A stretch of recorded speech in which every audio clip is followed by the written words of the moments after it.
अस्सलाम वालेकुम वरहमतुल्लाह। Welcome back to my YouTube channel. तो आज हम बहुत ही एक important topic idioms and phrases जो कि इंग्लिश का टॉपिक है जेकेएसबी एग्ज़ाम्स के लिए पढ़ने वाले हैं। कुछ इम्पोर्टेंट आइडियम्स एंड फ्रेजेस आपके साथ डिस्कस करेंगे जिनका मीनिंग भी जानेंगे ताकि आपके लिए हेल्पफुल साबित हो। तो जो हमारे पास पहला आइडियम है, और वीडियो को ज़्यादा से ज़्यादा शेयर किया करो क्योंकि मैं आपके साथ एक वैल्यूएबल और प्रीशियस नॉलेज शेयर करता हूँ। तो टाइम तो किसी के पास होता नहीं है, लेकिन आपके लिए टाइम निकालना पड़ता है। तो ये बहुत ज़्यादा इंपॉर्टेंट आइडियम्स एंड फ्रेज हैं और जो एक्सपेक्टेड हैं, एग्ज़ाम ओरिएंटेड हैं और कभी कभी रिपीट भी हो सकते हैं। बड़े बड़े एग्ज़ाम जो स्टेट एग्ज़ाम्स हैं उनमें पूछे जाते हैं। तो आपको पता है जेकेएसपी कभी कभार उनसे उठाया हुआ एक क्वेश्चन पूछ लेता है। तो इसका मतलब है, what does a dog in the manger mean. इसका मतलब है कि एक कुत्ता जो कि एक ढेर पे बैठा हुआ है, यानी कि मैंजर पे बैठा हुआ है और खुद भी खा नहीं रहा है और दूसरे को भी खाने नहीं दे रहा है। मतलब जो वहाँ एक बेल बैठा हुआ है ऑक्स, उसको भी खाने नहीं दे रहा है। तो इसका मतलब वो इंसान जो खुद भी फ़ायदा ना उठा सके, खुद भी अपना अच्छा ना कर सके और किसी का अच्छा होने भी ना दे और दूसरों को फ़ायदा पहुंचा भी ना सके। तो इसका मतलब आप समझ रहे होंगे कि क्या इसका ऑप्शन, क्या करेक्ट ऑप्शन है। A selfish person who prevents others from enjoying what he can not use. तो आप समझ गए। अब आपके सामने अगर ये आएगा तो आपको याद रह जाएगा ना कि आपने इसका मीनिंग क्या है और इसका मतलब क्या है। अगर आपसे कोई भी पूछेगा, है ना। हमारे सामने है, what is the meaning of to show the white feather. जैसे कि आप सबको पता होगा, मुर्गा लड़ाई, जो मुर्गबाजी भी जिसे कहते हैं, कॉक फाइटिंग, उसमें जो मुर्गी थी, उस मुर्गी, अगर किसी मुर्गी की पूंछ जो होती है उसमें एक वाइट पंख, यानी कि उसे कमज़ोर नस्ल का माना जाता था। तो इसका मतलब इस तरह से बनता है, इस लिहाज से बनता है, डरपोकपन या डर से पीछे रहना, है ना। डर के मारे पीछे रहना या पीछे हटना।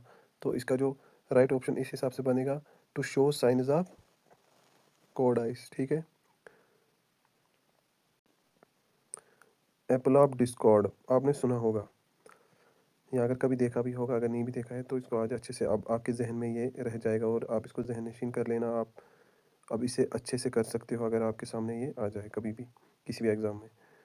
ग्रीक मैथोलॉजी में एक गोल्डन एप्पल होता था और जिस पे सबसे सुंदर लिखा गया था। और उसी वजह से देवियों में जो देवियां थी उन दिनों, उन उस वक्त में जो देवियां थी उनके बीच लड़ाई हो गई थी। तो इसका मतलब क्या बनता है, फसाद की जड़, यानी कि वो चीज़ जिसकी वजह से लड़ाई हो, जिसकी वजह से झगड़ा हो। तो इसका जो राइट ऑप्शन है वो है कॉज ऑफ कॉरल। तो कॉरल लड़ाई को कहते हैं, कॉज ऑफ कॉरल। ठीक है। अब ये वाला हमारे सामने आ गया, हॉब्सन चॉइस।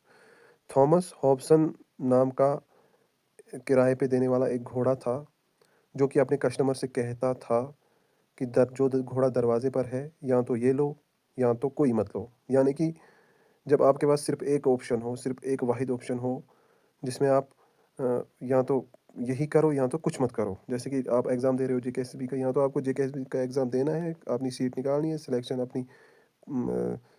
अपनी करनी है, किसी तरह से आपने सिलेक्ट होना है, या तो कुछ नहीं करना है ना। तो इसका जो सही जवाब है वो है no choice at all, take it और लीव इट। इसको मैं ऐसे समझा सकता हूँ, to cross the Rubicon. Julius Caesar ने रबिकॉन नदी पार करके रोम पर हमला किया था। किस पर हमला किया था? रोम पर हमला किया था। और जिसके बाद वापस लौटना नामुमकिन हो गया था।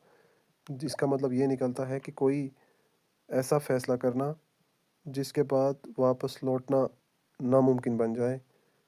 तो जिसके बाद आप पीछे नहीं हट सकते, आप फैसला वापस नहीं ले सकते। जैसे आपने ये तय कर लिया है कि आपने पढ़ना ही पढ़ना है, अब आप पीछे नहीं हट सकते। तो इसी को कहते हैं टू क्रॉस द रबिकॉन।